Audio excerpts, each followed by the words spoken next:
Welcome to NTN Nightly. I am Jessie Leonce. This edition's top stories: government announces stricter protocols to address COVID-19 community spread. 2 COVID-19 patients have recovered and are now out of care. And the e-learning academy records success under the Taiwan ICT in Education project. Given the current status of active COVID-19 cases and projections, the government of St. Lucia is implementing protocols in order to curb the spread of COVID-19 to be effective Friday, October 30th, 2020, and to remain in effect for the next 30 days. On the recommendations by the Chief Medical Officer, CMO, the Command Center, and following a consultative session with the National Emergency Management Advisory Committee, NEMAC, and various stakeholders, the Cabinet of Ministers has implemented new measures to combat the spread of COVID-19 in country. Among the measures is a call for employers to institute work-from-home programs. Prime Minister Honorable Alan Shasney elaborated on the measures during a national update on NTN. All agencies and businesses should implement a blended service operations approach where possible for the employees. The approach should allow for the functioning of all services and operations utilizing online platforms and standard health protocol where feasible. This recommendation aims to reduce the physical numbers in the workplace and curb possible transmission. Reduced mass crowd events. Mass crowd events are reduced from 50 to 25 people per venue, per activity. No special provisions will be extended for ground, space, or structural provisions. Religious institutions. Religious institutions are to be guided by the square footage of their respective spaces. Each religious institution must be aware of how many people can access the building, but the maximum number of people of 100 for those institutions that are very large. Business operating hours. Cease all business operations and commercial activities by 9 p.m. Essentially, this will assert a minimal operations approach. Exemptions will be listed. This recommendation aims to discourage the physical spread of people during typical hours of high-risk business activity island-wide. Schools are to remain closed, however, ensure continued learning via the blended learning approach that began earlier this year. The sale of alcohol is permissible, however, it is a grab-and-go business at bars only.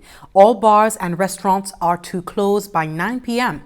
In-dining is allowed at restaurants but restricted to 25 patrons at any given time. There has been no order of curfew, however, the public is advised to limit movement during the hours of 9 p.m. to 5 a.m. Recommendation of voluntarily limiting movement between 9 p.m. and 5 a.m. Essentially, asking people to take personal responsibility for their movement and encourage staying at home between the hours of 9 p.m. to 5 a.m. This recommendation aims to discourage the physical spread of people during typical hours of high-risk social activity island-wide. The hosting of any contact sports, high-risk sporting activities and events are discouraged. Non-contact sports will be listed and published in the coming days. The Ministry of Health is continuing heavy intervention in communities to contain the spread of COVID-19. To date, some 10,686 tests have been conducted, and Chief Medical Officer Dr. Sharon Belmar-George provides an overview of the situation on the ground. Most of our cases are on the northwestern zone and on the eastern zone, and over the last few days we've been noting cases in the south of the island, going towards the western area as well. This gives an idea of how our cases have increased since the first case on the 13th of March. And if you notice, in the last 3 weeks, the rate of increase has been at a much higher level as compared to earlier on in the outbreak. Okay, this is our community mapping for St. Lucia of the cases that we have seen so far. I think I've explained a bit of that already. This is an analysis of the OECS and associated members to indicate per our cases per 100,000, how we compare in comparison to earlier on in the outbreak. Initially, we were the lowest incidence in the region, and we are now at the 4th level compared to the rest of the OECS. The CMO has also informed that 2 patients have recovered, taking the number in isolation and care down to 47 from 49. They are mild and moderate cases. We don't have anyone that we're concerned about in terms of complicating. So if everything goes well, we expect a full recovery for the patients that we have in care presently. The government of St. Lucia has thanked St. Lucians for their patience and understanding regarding the erection of a fence along the Reedry Beach. The fence was an additional security measure to address unauthorized entry and unauthorized exits at the nation's first COVID-19 quarantine facility in Rodney Bay. At the time, Chief Medical Officer Dr. Sharon Belmar-George explained that there had been several breaches at the Rodney Bay Public Health Facility due to the open beach access. The fence was erected after a number of other security measures proved inadequate, including increasing security personnel and the installation of cameras. And since the facility is no longer being used for quarantine, the fence has been taken down. It was taken down a few weeks ago. The CMO has thanked the public for their cooperation. This hotel, this establishment is no longer being used as a quarantine zone. That is from up to today. The fence has been promptly removed to allow the public full access to the beach area. Any inconvenience is really regretted. However, public health and safety has been the priority of the Ministry of Health and Wellness. So given that the threat to the public of coming into contact with persons who are in quarantine is no longer a threat, as it is no longer being used as a quarantine site, the fence has been very promptly removed to allow the public full access to that beach area. The government is calling on the public to continue following the protocols and urge the citizens to remain focused in the fight against the disease. Minister with responsibility for culture and creative industries, Senator Honorable Fortuna Belrose, on Friday 30th October, personally contributed to the national fight to contain the spread of COVID-19. Senator Belrose made a check presentation to the National Council on Public Transportation for the purchase of hand sanitizers and dispensers. Hundreds of people ride the buses daily, and I think it's important for there to be ease of access in terms of having the protocols followed, within the bus route system. And that's why when I was approached by the Minibus Association for Cash Resist, it was easy to say yes, because that is a bus route that people take and come to my home. My children also take the buses, and so it's important for me to know that from a community standpoint, they're doing the right thing as well. And that is why it was important to provide the support to enable them to buy the machines so that all the buses can be installed in all the buses, and that the citizens can at least be sanitized when they enter, because we expect most of them to have their mask anyway, or all of them to have their mask when they come in. But I think it's important for us as leaders in the society to continue to set the example and support. And I just thought that this was one way, of making a statement with respect to supporting the community, the community with respect to combating corona. The NCOPT has committed to ensuring that it collaborates with other organizations to assist minibus operators in meeting the health and safety protocols. Teachers enrolled in an e-learning academy spearheaded by the Taiwan ICT in Educational Development Project in collaboration with the Sir Arthur Lewis Community College are being commended for taking on the initiative. A presentation was held at the Camdo Conference Room in Goodlands. At least 60 teachers are enrolled in an ongoing e-learning program, a collaborative effort of the Taiwan ICT in Education Development Project and the Sir Arthur Lewis Community College to better equip educators in the online instruction modality. One facilitator of the program, Dr. Kathy James Springer, says the teachers have already developed improved aptitude for technology during the course. The way it is designed is that people get individual understanding themselves as an individual in this virtual environment, as well as looking at themselves as educators in the virtual environment. As much as it was very quickly delivered, but people, I get the sense that there's a lot of things that people didn't understand or didn't think about before we started, and now they're cognizant on it, and I can see that they're going to apply some of this to their life as well as to their classrooms. E-learning specialist at the Sir Arthur Lewis Community College, Royston Emmanuel, believes the E-Learning Academy, as it has been dubbed, is a step in the right direction. While training teachers to teach by virtual means, Emmanuel says helping the teachers understand the learner's experience is also critical. Now you have to plan a little more intimately, in more detail, but at the same time we're also asking our children to experience learning in a different way. And we might argue that, but they're always online, they're on the devices. Yeah, but when they're on the devices, their learning is very self-directed. They decide what they want to learn. They decide how they want to learn it. They decide when they learn. Okay? And then we're transplanting a traditional system into this modality and expecting it to be okay immediately. No, it will not be okay immediately. And so the hope is that through the E-Learning Academy, we begin to understand who our 21st century learner is and how we better approach them. Chief Education Officer Dr. Fiona Philip-Meyer thanked the government of Taiwan for their continued support for the sector and encouraged teachers to make the most of the chance to raise their profile as professionals. Let us make use of such opportunities. In as much as we see that, okay, it is for our school and all of that, but it is really about our own personal growth, helping us do what we do better. And when such opportunities are presented to us, normally in another circumstance, it would have cost us so much to do it, to pay for it. But it is presented to us. So I'm really, really hoping that we make good use of those opportunities. The teachers enrolled in the E-Learning Academy are now on the second module of the program. For the Government Information Service, I am Jessie Leonce reporting. The independent review team convened by the chairman of Caribbean Examinations Council, Professor Sir Hilary Beckles, has completed its report on the review of the modified approach for the administration of the July-August 2020 CSEC and CAPE examinations. More from Michelle Nurse of CARICOM News Time. In the executive summary to the 46-page report, the team concluded that the modified approach CXC used for this year's examinations was appropriate and the best option given the circumstances. But the team found that more extensive communication between CXC and educators in particular would have helped to clarify any misunderstandings that may have existed about the administration of the modified approach.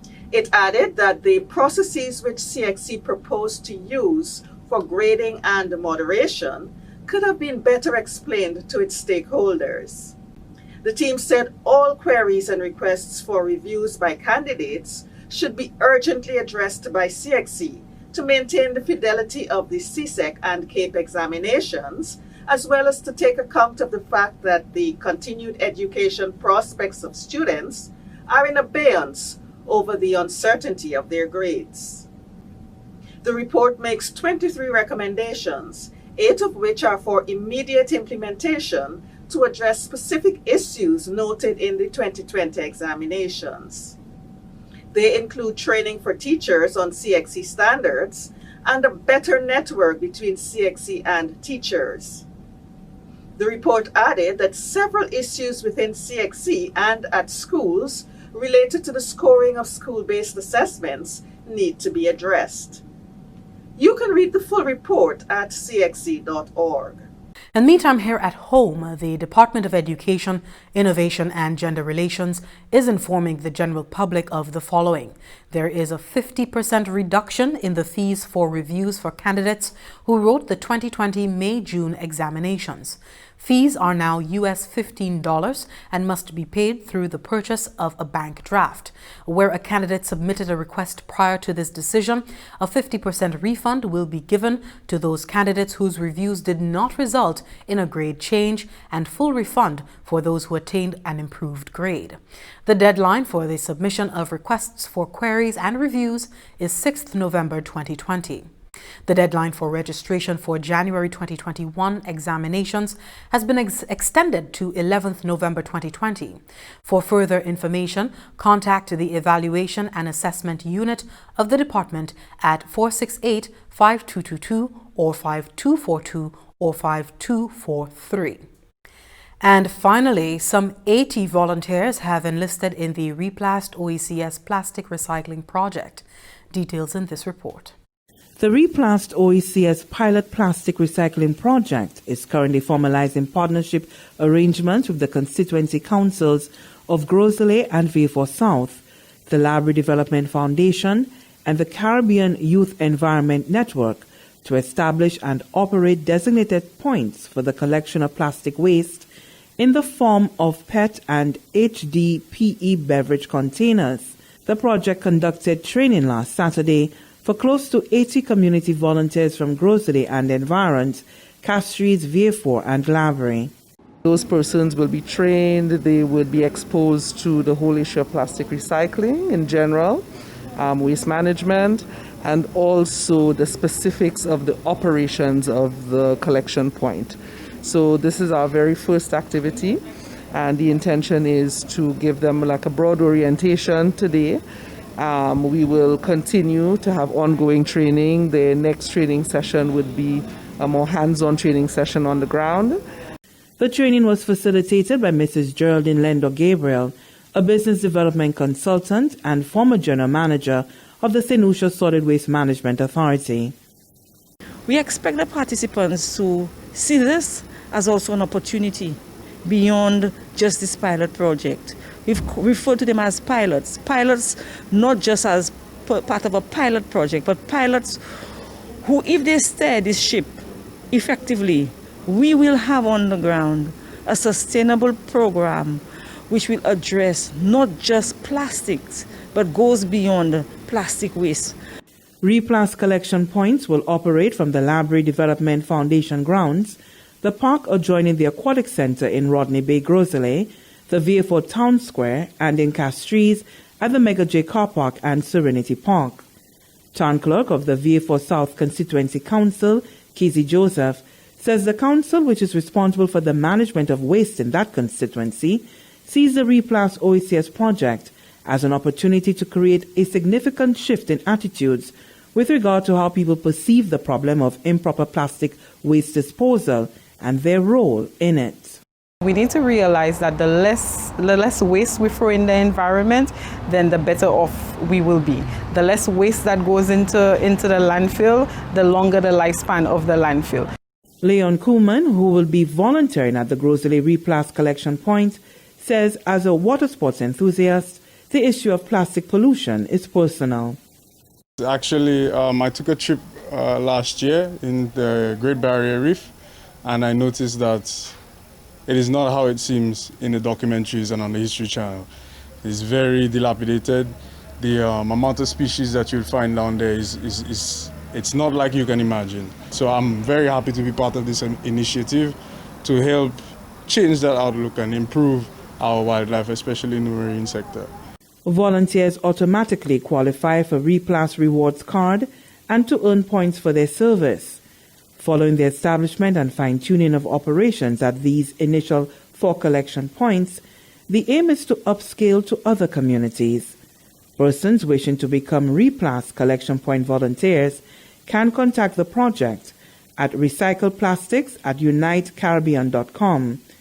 In the meantime, St. Lucians are urged to begin to collect PET and HDPE beverage containers and to register online for the rewards program for a rewards card at www.replastoecs.com. Cards can be collected at the closest Replast collection points. The Replast OECS project is funded by the Republic of France on behalf of the government of St. Lucia and is being implemented by Unite Caribbean Limited. From the Government Information Service, Lisa Joseph reporting. Up next, we have Primus Hutchinson with the NTN Nouvelle à Creole.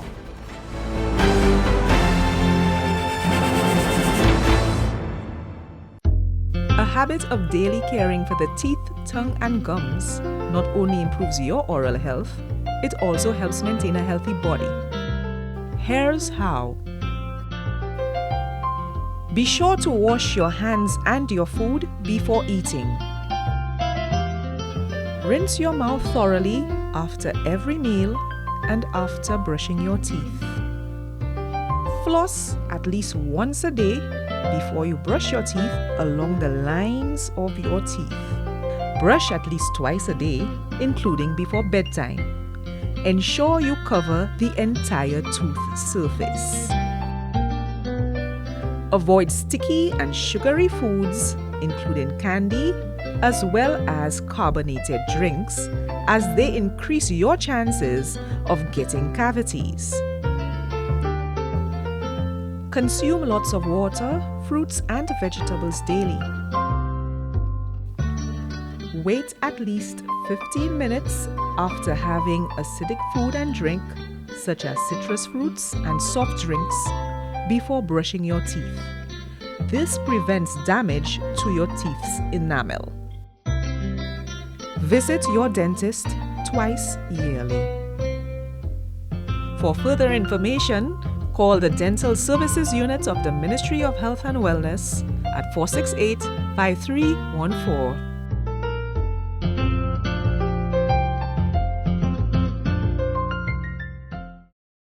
Welcome back. Time now for the NTN Nouvelle Creole with Primus Hutchinson. Merci autant, Jessie. Merci madame département qui a responsabilité pour information au gouvernement de GIS et télévision nationale pays NTN qui a nouvelle à Creole pour cette Primus Hutchinson. Commencé depuis vendredi le 3 octobre, pays cette que Haja a un morceau avec un mode nouveau pour établir règles qui plus vite pour abattre maladie corona manger en pays cette. Pour ce cela, Premier ministre honorable Alain Chassné, chef officier médical Dr. Sharon Belma George, et ministre des Affaires touristiques honorable Dominique Fédé, et assistant chef police Milton Daisy, étaient en studio GIS NTN ce vendredi pour présenter ces règles qui sont établies. Excellent Dr. Belma George, majorité c'est K9 de maladie corona, c'est en façade nord de l'ouest, pays ça là, sorti Bozile pour Castries, c'est pas West qui au Lyon. L'année à présent, 75 cas, et le ministère a découvert 40, le ministère a découvert 40, c'est 14 jours qui passent. Tous ces cas qui sont actifs à l'hôpital pour le présent, commencé à l'âge 3 ans pour 80 l'année. Mais Dr. Belma George déclaré que toute majorité a eu déjà fait bien et déjà sorti de l'hôpital déjà. Le Premier ministre Chassné déclaré que le gouvernement a pris une décision pour fermer l'opération PA depuis 9 heures au soir pour juste ce que bon matin, puisqu'il est nécessaire pour prendre cette décision pour protéger la vie en PA. Il y a une provision en place pour cette business qui méritait opérer après l'air et que toute activité publique qui a été limitée et que la police a en place pour qui ça fait.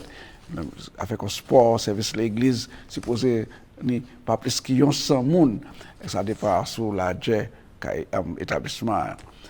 Moun qui seulement ça acheter, mais pas combler à Kabawe. Ça veut dire acheter ça ou acheter à faire des affaires.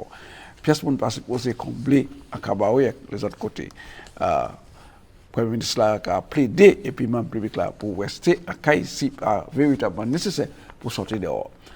Nous avons plus de nouvelles à ce développement. Nous avons plus d'informations dans l'autre nouvelle. Département GIS et télévision NTN expérimenté un gros tracassement. Les officiers découverts jeudi bon matin qui moun cassé dedans studio à un établissement Hiwanora House après Serafin. Chef GIS Mamzelle de Venali dit qu'il est capable que ces moun ça là entré mercredi soir, eh bien, jeudi bon matin, il y a ceux qui se malfouti a détruit un pile d'informations qui était sur plus gros et important computer studio et qui est capable de ça c'était un travail méchanceté. Il y a juste vidé chimique à ces divers articles qui tenait toutes ces informations ça là. Il aussi prend un l'autre morceau équipement, un morceau équipement qui tenait plusieurs autres informations dedans. Mademoiselle dit que situation à la main police et que j'ai conduit investigation. Mademoiselle dit qu'a aussi fait un appel pour n'importe monde à public là qui a information pour faire contact avec ces police là. Mais il y a assurance là que le programme qui continue comme des habitudes à GIS et NTN pour continuer à protéger la nation et puis information qui est très critique à des temps comme à présent. Ministre qui a responsabilité pour culture, sénateur Fortuna Belrose, fait une présentation en tchèque pour le président du Conseil national pour transportation publique, c'est le M. Godfrey Ferdinand. Ça c'est pour passer pour les autres chauffeurs passagers servis en route. Et que c'est pas cela que vous avez approuvé.